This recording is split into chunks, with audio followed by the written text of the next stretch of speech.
Con la ayuda de Celia Ferrero, vicepresidenta de ATA. Celia, muy buenas tardes. Buenas tardes.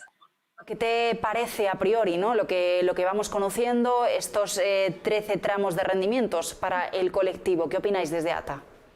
A ver, nosotros ya nos hemos pronunciado al respecto porque además estamos en esa mesa de negociación y ha sido un papel que no ha estado en la mesa de negociación. Es decir, esas tablas no las hemos visto en la mesa de negociación y, por tanto, lo primero nos parece inaceptable desde el punto de vista de las formas. Es decir, que se haya filtrado ese documento, que es algo que nosotros no hemos visto, no se nos ha propuesto y que además hayamos tenido acceso a ello a través de los interlocutores sociales, es decir, en nuestro caso la COE, igual que las organizaciones de autónomos vinculadas a los autónomos a través de los sindicatos, pues ya muestra que el procedimiento en sí ya para nosotros es un problema, ¿no? En segundo lugar es el contenido, es decir, si bien sí que nosotros aceptábamos y estamos de acuerdo sobre las bases del cambio de ese sistema de cotización para aproximar las cuotas a los ingresos, las bases de cotización a los ingresos reales de los autónomos, también es cierto que es imposible establecer y predeterminar ahora mismo esos tramos en función de unos ingresos y unos rendimientos netos que se produjeron en 2019. Lo que tenemos que tener claro es que Hacienda solo tiene los rendimientos netos de los autónomos de 2019 y, por tanto, no se puede hablar de ingresos reales porque son ingresos pasados. Tanto es así que ni siquiera tendrían en cuenta cuál es el efecto COVID. Es decir, si con esos datos ya había un 46% de los autónomos por debajo del salario mínimo interprofesional en cuanto a rendimientos netos, ahora mismo imaginaros a qué punto estaríamos con respecto a ese porcentaje. Con lo cual, establecer cualquier tipo de tramo en función de los ingresos, teniendo en cuenta una situación que no tiene nada que ver con la que hoy viven los autónomos y que están sufriendo debido a la pandemia, pues tiene poco sentido. Y, por tanto, como digo, ni las formas ni el fondo. Dentro de esa mesa de negociación en la que vosotros también estáis, pero que, como dices, bueno, pues no os han presentado ese papel, ¿no? O ese cuadro. Efectivamente, ha sido algo que no hemos visto. Hemos visto los ejes principales, es decir, estamos hablando de una reforma extremadamente compleja, porque es muy difícil, como decía antes, determinar los rendimientos netos de un autónomo. Primero, por la incertidumbre, es decir, un autónomo no sabe lo que va a percibir. Entre otras cosas, porque le puede fallar un cliente que no le paga una factura. En segundo lugar, porque ese rendimiento neto no es un salario. No es un salario por eso, porque no hay certidumbre en la cuantía y en la periodicidad del mismo, pero tampoco en el hecho de que eso vaya directamente a su bolsillo para sus gastos personales.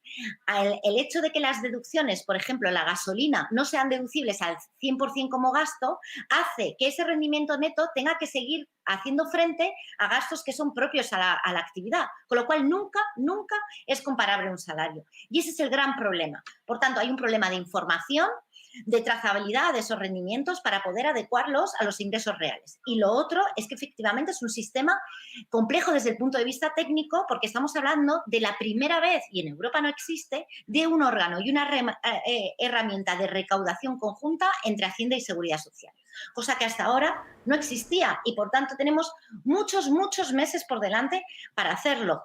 Nosotros sí que estábamos de acuerdo en un sistema transitorio, sí que estamos de acuerdo en el principio, pero hay que hacerlo bien. No hay que hacerlo así y menos lanzando globos sonda que son inaplicables, ¿no? Dentro de las cosas que me comentas, ¿no? Dentro de que se está hablando de ingresos pasados, no de las previsiones y de lo difícil, ¿no? Que es en este momento, sobre todo, bueno, pues hacer pronósticos de ingresos dentro de la incertidumbre, ¿no? que por supuesto hay.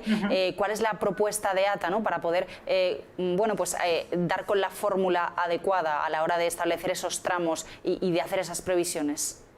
Hombre, nosotros entendemos que tiene que haber muchísimos menos tramos, eso de primeras. Y que cuando efectivamente Hacienda y Seguridad Social se pongan de acuerdo sobre una fórmula para estimar esos ingresos reales y facilitar al máximo, dar la flexibilidad al máximo a los autónomos y que sean ellos mismos los que quieran entrar en el sistema a través de incentivos, como por ejemplo aplicar el IVA franquiciado, que es decir, la exención de IVA, eso haría que muchos autónomos quisieran entrar en un sistema así, es decir, comunicasen casi en tiempo real sus rendimientos, lo cual les permitiría también pues ajustar más, digamos, en ese momento la cuota a la seguridad social que le corresponde y no ir a una corrección a un año, que es lo que se propone ahora, muy compleja desde el punto de vista de que imaginaros que alguien no se ha enterado de que tenía que ir ajustando esa base, que tiene hasta 6 veces, tendría hasta 6 veces para hacerlo, y una vez pasado el año, de repente le dicen que debe 8.000 euros a Seguridad Social. Pues evidentemente eso pondría en riesgo la solvencia del autónomo. Es decir, se está perdiendo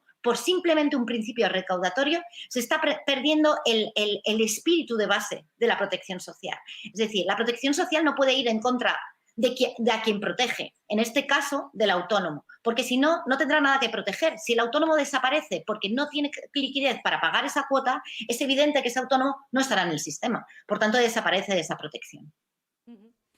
Dentro de las negociaciones, ¿no?, que, como decimos, van a continuar, o conversaciones, como apuntabas hace un instante, bueno, pues es una reforma muy compleja, ¿no? Vosotros, bueno, pues estáis haciendo esta propuesta o en esta dirección. ¿Cuáles van a ser los siguientes pasos dentro de la reforma, dentro de esas negociaciones y dentro de esas conversaciones? En la última reunión, una de las cosas, por eso nos ha llamado tanto la atención lo de la filtración de este documento, que nosotros no habíamos visto, en la última reunión lo que se fijó es que iban a venir con una propuesta ya de Hacienda en la cual se cubría a todos los colectivos, porque hay que tener en cuenta que, por ejemplo, los autónomos societarios es muy difícil establecer esos rendimientos netos, porque ¿cuáles se establecen? ¿Los de la sociedad o los del autónomo? Entonces, se está buscando esas fórmulas para que no sea un reta a dos velocidades, es decir, que solo sea para aquellos autónomos que estén en estimación, en estimación objetiva y directa, y no para los que estén en sociedades. Y, por tanto, lo que se está buscando es precisamente resolver todas esas dudas de los autónomos que están en pluriactividad, los familiares colaboradores, etcétera, donde establecer esos rendimientos es muy difícil. Se quedó en que se nos iba a venir con una propuesta por parte de Hacienda de esos cálculos. Y aquí ya estamos. Y no se habló en ningún momento de las tablas, independientemente de que ya en unas reuniones anteriores sí que se habló de la posibilidad de esos 13 tramos, pero en todo caso no estaban cuantificados y menos así. Pues Celia, muchísimas gracias por acompañarnos. Muy buenas tardes. Buenas tardes, un placer. Y vamos a mirar ahora